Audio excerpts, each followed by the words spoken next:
Confundido en la oscuridad, rendido en aquel abismo infernal, clamé a Dios en mi soledad y escuché su voz al final que decía con claridad: escribe, hijo de hombre, y engrandece mi santo nombre. Y así la negrura huyó por completo mientras veía caer desde el cielo una pluma blanca que tocó mis dedos. Y a ti que observas de lejos te digo: ven y mira esto. Hola gente, ¿qué tal? Bienvenidos una vez más a un video del canal. En esta ocasión quiero partir, obviamente por el inicio, pero donde más va a partir no te toca toda la... eh, a partir por el inicio de comenzar a hacer el análisis de mi libro, el análisis de mi primer libro que tiene como título A1 y empezar a explicar cosas que yo sé que si no las explico, el público en general no podrá entenderlo como yo quisiera que lo entendiesen, como yo quisiese manifestar con claridad las cosas que he hecho. Entonces, también para traer contenido al canal, porque no me gusta tirar mis cosas, mis libros y tal, o mis poemas, o lo que sea, o las canciones, sin yo poder dar el contexto necesario para que la persona pueda entender más del autor a través de la obra. Entonces, voy a hablar sin ningún tipo de tapujo sobre todos los elementos que están relacionados con la pieza, con el libro concretamente, y vamos a hacer un análisis de cada poema y vamos a recitar cada poema como con el ritmo que hay en mi mente, que es el ritmo que Dios me dio para componer las cosas. Entonces ustedes van a escuchar, ver y leer de primera mano del autor la historia de cada escrito, así como el escrito, la forma en la que se está escribiendo mientras va sonando el ritmo en la cabeza, porque yo lo voy a entonar así.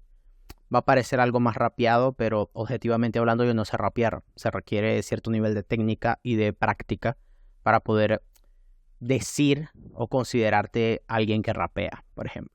Tampoco lo puedo llamar recitar porque no es algo muy pausado, es algo muy rítmico. Entonces es un híbrido de que no es lo suficientemente rapero, pero está también bastante lejos de ser algo recitado. Así que esta sería la introducción del video de introducción del análisis del libro. Y bueno, pues vamos a ir comenzando y vamos a hablar sobre la escogencia del título y su significado. Porque mi libro se llama A1. Aquí en esta parte no sé si voy a poner alguna imagen o alguna foto de mi libro, que realmente debería.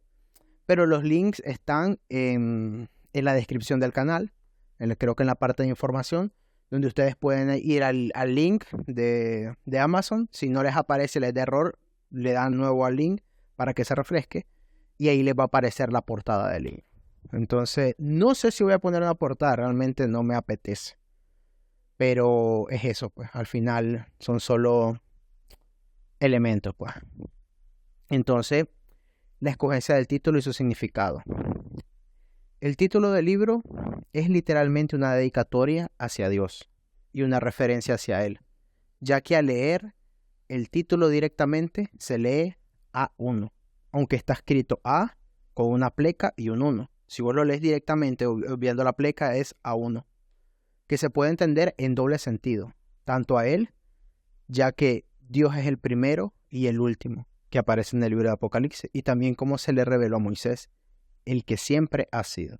Entonces es A1 porque Dios es único, porque Él es el primero, porque Él es el último, el alfa, el omega, el principio y el fin. Entonces es a Dios porque comienza como también es el inicio de mis libros. Es una referencia tanto a Dios como a mí mismo por ser mi primer libro. Es decir, mi primer libro es para Él, ya que Él es el inicio de todo. Por eso el uso de la letra A y del número 1, ya que son los inicios tanto de las letras como de los números. Y la frase, porque en el título del libro hay una frase que yo coloqué abajo, para que el título era demasiado críptico y la gente no lo iba a entender. Entonces yo puse esta frase como para darle un contexto de mi estado mental o de cómo yo me encontraba cuando comencé a escribir el libro. Y la frase dice, que es lo que pueden encontrar en la portada: versos nacidos en el sombrío vacío de un abismo frío, junto a la luz del mundo que guía el camino. Básicamente era como estaba yo. Y esta frase pues acompaña la portada como para dar un poco más de contexto. Fue algo que se me ocurrió, de hecho, a posteriori, para el público. Por lo menos para que los lectores se dieran una idea de cómo estaba yo, tanto mental como espiritualmente, mientras escribía el libro. Este sería, por ejemplo, los elementos de la portada. Luego iríamos a la foto de la portada, en cuyo caso, la foto de la portada, su escogencia, o sea, lo que ustedes miran, porque van a ver una candela o una vela retorcida en sí misma, alumbrando una enorme oscuridad. Esta no fue la idea inicial de la foto de la portada.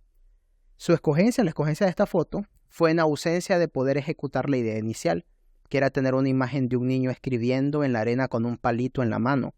El niño estaba en cuclillas, sucio y con ropa rota, rodeado de oscuridad y solo iluminado por una luz que caía del cielo. Básicamente esa representación del niño era yo. Pero por diversas razones no pudo ser, así que se tuvo que buscar otros elementos que pudieran plasmar de alguna manera la esencia de la imagen inicial. Entonces me pusieron a buscar en un banco de imágenes algo que pudiera yo poner por portada. Y dentro de las imágenes me gustó mucho esta, que es la imagen que ahora lleva el libro, porque el libro es un librito con una portada negra. Porque siento esa portada, siento que habla de mí. Es una vela que emite solo un poco de luz en medio de una oscuridad inmensa. Y la vela encima tiene un diseño que está retorcida o enroscada sobre sí misma, como que fuese un tornillo. Lo cual es algo que a nivel interior me pasa, aunque gracias a Dios cada vez nos vamos enderezando más. Así que eso, que a falta de la imagen que deseaba tuve que encontrar otra que tuviera cierto nivel de significado, que se correspondiera ya sea con el autor o con el contenido del libro. Así que eso es lo que pueden encontrar en la portada, esa imagen de la vela, el título que ya les expliqué qué significa, que es una doble referencia, tanto a la dedicatoria a Dios como a mi primer libro, y la frase que puse para que la gente viese mi estado o pudiese entender hasta cierto punto mi estado. Si no casa la gente la referencia con la imagen de la vela, puede casarla directamente con lo que está escrito allí. Siempre intentando ser más explícito, aunque tal vez más de lo que debería muchas veces. Ahora bien, cuando ustedes entran al libro van a encontrar el sello de Rascol del canal, que es el sello que está aquí, que es lo voy a explicar, de hecho debería explicarlo en el primer video de esta sección que para esta fecha no se ha hecho. Porque yo cuando hago los videos o grabo los audios soy extremadamente desordenado. Entonces esa vaina está al inicio. En esta sección nueva ya lo van a ver y yo cuando yo hablo del arte, de mis inspiraciones, de mis cosas, es lo primero que van a encontrar. ¿Qué significa el sello de Rascol? Si avanzan en el libro se van a dar cuenta de que el libro cada vez que presenta un poema hay un interludio. Que es un interludio, es como la antesala a un tema musical, una cuestión así. Me habían explicado qué significaba, pero ya no me acuerdo. Y tampoco voy a ir a buscarlo ahorita para ponerlo en el video. O sea, me vale. Las cosas como son. Entonces, cada poema tiene una antesala teológica, que pueden ser uno o más versículos. Pueden ser uno o más versículos. Pero, recordando, estos interludios que se encuentran como antesala a cada poema nacieron como una sugerencia de un amigo, que de paso se encuentra mencionado en la dedicatoria del libro, que me sugirió los pusiera para dar una capa más de significado a cada poema, ya que cada interludio está compuesto por uno o más versículos bíblicos, que están relacionados con el contenido del poema. Aunque debo aclarar que esos interludios fueron colocados todos a posteriori de haber escrito los poemas. Estaban todos los poemas y yo tuve que buscar los versículos bíblicos que más se adaptasen a cada poema. O sea, que ese versículo tuviese una relación con lo que está escrito, aunque yo lo haya escrito fuera, por ejemplo, de la inspiración de la palabra de Dios, por ejemplo, como tema de inspiración. Cada una de estas cosas está reflejada dentro de esa realidad teológica. Entonces, por mí realmente no me costó encontrarlo. Miraba, este habla de tal cosa, esto está en tal parte, decía yo, y simplemente lo iba a buscar o ponía medio frases de aquel versículo, me aparecía y simplemente los iba colocando. O sea, no fue algo que me costó, pero sí fue un recurso más o menos un poco ingenioso. Y eso, era más la intención como de dar una antesala teológica. Doy la base teológica que expresa el poema. El poema se puede entender perfectamente sin el interludio, sí, pero el interludio te dice dónde está Dios con respecto al poema. qué es lo que, qué es la... Es como que te pongas los lentes, más o menos como los lentes teológicos, de cómo, o sea, de qué significa el poema a la luz de la Biblia. Que esto es lo que pasa cuando, por ejemplo, un cristiano, alguien con mucha experiencia en Dios y tal, y que le conoce, mira el mundo. Él se pone directamente, anda como una especie de lente. Si él anda mucho en santidad, mucho en cosas, él puede entender el mundo a través de los lentes de Dios, básicamente. Y eso es lo que planeo. Si escuchan un perro es porque hay un gato arriba del techo y no tarda en caer un tremendo aguacero. Así que si escuchan sonidos de rayos, pues rayos, ya les aviso. Entonces, eso pues, es como para que la gente que no es cristiana y que no está acostumbrada a esto pueda ver el poema a la luz de los ojos de Dios, de una referencia. Esto se puede entender porque está en tal parte. Es como una especie de agregado, así que más o menos lo pongo así. Luego se van a dar cuenta de que hay 7 interludios, por la simple y sencilla razón de que hay 7 poemas. Pero ¿por qué hay 7 poemas? La escogencia de la cantidad de poemas, aunque me gustaría decir que se debió a variables teológicas, ya que el número 7 en la Biblia está asociado a Dios y la perfección, tengo que decir que no fue así, ya que la principal razón fue la necesidad de llegar a las 60 páginas mínimas requeridas por la editorial para la publicación de un libro de poesía. Y para cuando comencé a ver los requisitos, ya llevaba como escritos unos 3 poemas terminados de los 7. Y me puse a hacer cálculos y pensé que con unos 7 podría llegar más o menos a cumplir. Además de que los poemas que escogí estaban más terminados que el resto. Así que cuando llegué a las 60 páginas mínimas, ya tenía terminados los 7 poemas. Ya después de eso llegó la sugerencia de los interludios y pues eso. La razón principal fue de que ya tenía poemas avanzados y algunos por terminar, los recogí y esos 7 daban las 60 páginas mínimas. Entonces dije, hombre, está bien. También estaba un poco apresurado por publicar, pues porque como ya verán a través de los videos del canal, yo considero teológicamente que el mundo pues se acabó, entre comillas, por así decirlo. Y que en breve entramos a la semana 70 de Daniel. Entonces, fue por eso. Quiero terminar de sacar de mí esa espinita de aunque no haya conseguido nada en la vida, por lo menos me convertí en un autor. Y compartí con el resto cosas que estaban dentro de mi capacidad y que se escribieron con el don de Dios. Así que lo considero algo pues relativamente bonito. Entonces, de este momento hemos analizado el título, la frase que está en la portada, la vaina de la foto de portada, hemos hablado de los interludios, la razón de los interludios, hemos hablado de por qué hay 7 poemas. Y vamos a concluir esta parte porque es una introducción al libro con la apertura del libro. Si se sigue más adelante, se va a encontrar con apertura. Y la apertura es un versículo. El versículo es Romanos 12:2. No os conforméis a este siglo, sino transformaos por medio de la renovación de vuestro entendimiento, para que comprobéis cuál sea la buena voluntad de Dios, agradable y perfecta. Romanos 12:2. Este libro arranca con la llamada de atención más importante que puede existir. Un llamado al arrepentimiento, es decir, una llamada a cambiar la manera de pensar, porque esa palabra para arrepentirse en el griego es metanoia, y significa cambiar la manera de pensar con respecto a algo. Cuando Dios le manda a los hombres a arrepentirse, les manda directamente a cambiar su forma de pensar, a dejar de llamar bueno a lo que ellos consideran bueno y preguntarse si realmente bueno eso que ellos consideran bueno, y dejar de llamar malo a aquello que llaman malo y empezarse a preguntar si eso es verdaderamente malo. Entonces, Dios lo que quiere del hombre es que él se arrepienta, que él cambie su forma de pensar con respecto a las cosas, sobre todo en las cosas que creemos. Es una llamada de atención a alinear nuestra forma de pensar a la de Dios. Porque si no la alineas, técnicamente sos constituido su enemigo. Hay versículos para justificar esto que acabo de decir, pero no lo voy a colocar ahora porque debería yo sacar en las prédicas que hacen falta. Así que ya lo veremos después. Ya nos veremos después. Y decidí poner esto, el versículo, porque en esencia no es solo algo en lo que creo fervientemente, sino que es algo que también siento que representa mi arte. Una llamada de atención sobre la forma de pensar con respecto a cómo se escribe poesía actualmente. Pues que básicamente la poesía actual es escueta, es muy corta y es muy como muy rígida, no rima. 2, 3, 4 líneas, una frase, y eso le llaman poema. En vez de ser simplemente una frase, ni siquiera tiene sonoridad. Entonces, así es la poesía actualmente. Cosa que en lo personal a mí me desagrada mucho, pero creo que esto ya lo abordaré en video futuro. Que deberían ser los primeros antes de llegar a este video de introducción de la obra del canal, pero pasar por alto mi desorden. Puesto que mi estilo de escritura va en contra de los cánones establecidos.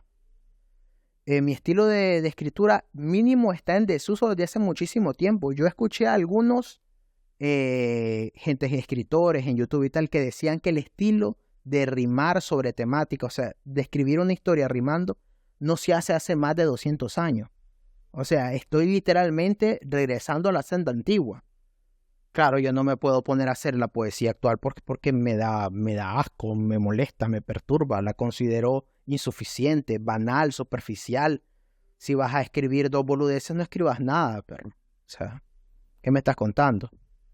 Entonces, es eso, pues. Mi poesía es muy vieja, muy así.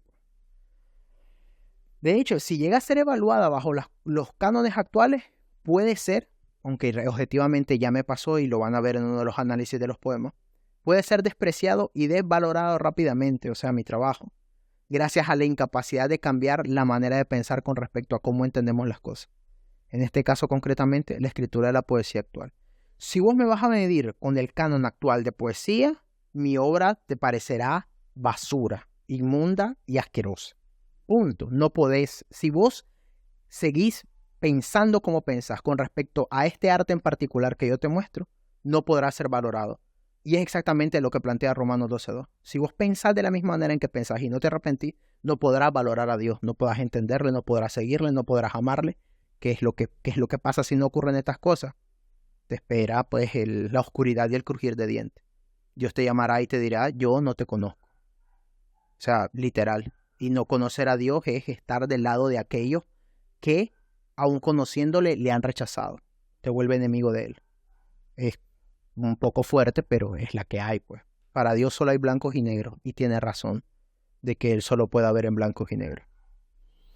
En definitiva, pues, el versículo bíblico con el que se apertura este libro cumple el doble propósito por el cual se escogió, que sería tanto hablar del autor, que en este caso soy yo, pues engloba la filosofía de vida de un cristiano básicamente, como el hablar de la necesidad de cambiar la manera de pensar con respecto a cómo se hace y se presenta el arte, más concretamente mi arte escrito en poesía, en contraposición a la poesía actual, que es en naturaleza, forma y presentación totalmente opuesta a mí, haciendo de este versículo el versículo perfecto para hablar tanto de yo como autor y de cómo tenés que cambiar tu manera de pensar para entender esto, y de cómo son los individuos reacios a cambiar su manera de pensar con respecto a Dios también. Es simplemente brillante. Y esto es lo que planteo con toda mi obra, que mi obra tenga más de una lectura y más de un significado. Por eso me veo obligado a explicarlo, para que el lector no le quede nada oculto. Entonces eso, hablar directamente desde quién soy yo, desde mis ideas, desde mis pensamientos, desde mi espíritu, para que ustedes puedan tener todo el acceso, o sea, que no se les haya cortado nada. Yo pongo toda la comida sobre la mesa y no me guardo nada. Y de hecho así soy en la vida real también, con las relaciones y con las cosas que hago. Yo voy todo o nada. O lo tiras todo y sin vacías el cargador, sin que te queden balas en la recámara. Es lo que hay. No puedes ir a medias tintas en nada, tenés que tirarte de cabeza. Vas a amar con todo. Vas a odiar con todo. No se puede de otra manera. Porque primero no sería verdadero. Y segundo, tu vida sería un remedio de la que verdaderamente puedes vivir. Y pues eso. Entonces, básicamente, ese sería el resumen de la introducción del análisis de todos los poemas del libro. Vamos a ver qué pasa. Así que muchas gracias por llegar hasta el final del video. Recuerden darle like, suscribirse, pasárselo al brother, a ese crítico de poesía que vos sabés que va a odiar esto. Vos tirale. Y pues ya saben, pues cómo me pueden apoyar con donaciones en el link de la descripción del canal, en el link de información. Con donaciones en PayPal o con el link de Amazon para que ustedes puedan comprar tanto en digital como en físico el libro. Les mando un gran saludo y que la paz y la gracia de nuestro Señor esté con todos ustedes.